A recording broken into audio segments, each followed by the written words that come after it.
هذا كان عدو بيدر قلت له نسيت فيه والله. خزيهم ها ما قاعد سنيد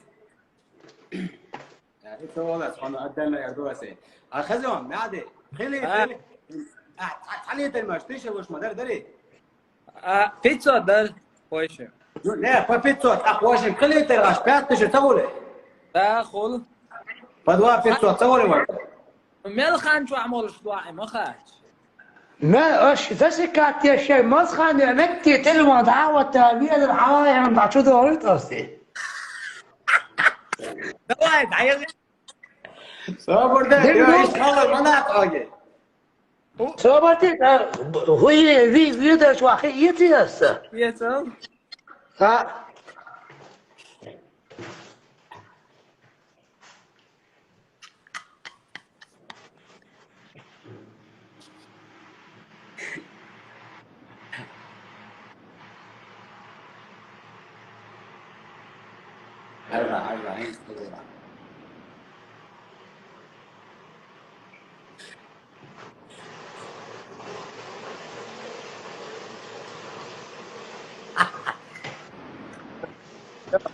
على اسمك ما عاد اسوء على اسمك انت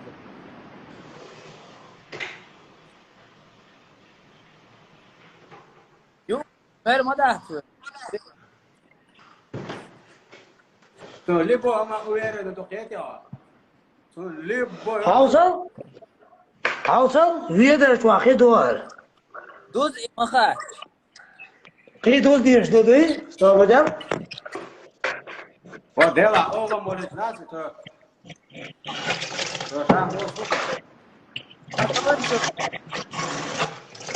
لا ده خذوا تدرو ما قرا يا هل فيديو خدو اسمع ما عاد ما وين اتخوز ما بقدرات وانا عمال صوبتي حوصل هل فيديو خدو كيتا حوصل فيديو خدو não sei a próxima trite حوصل فيديو خدو ماما يا ست هات يا رسول بدأت مصر بدأت ماما ده أخبار اتخوز ما بقدرات ماما ديك دودا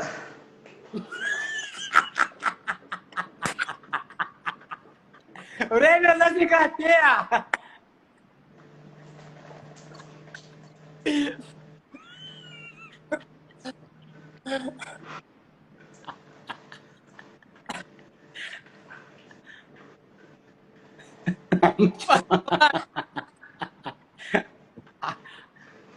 شو عجوز مغات شو عجوز دعوة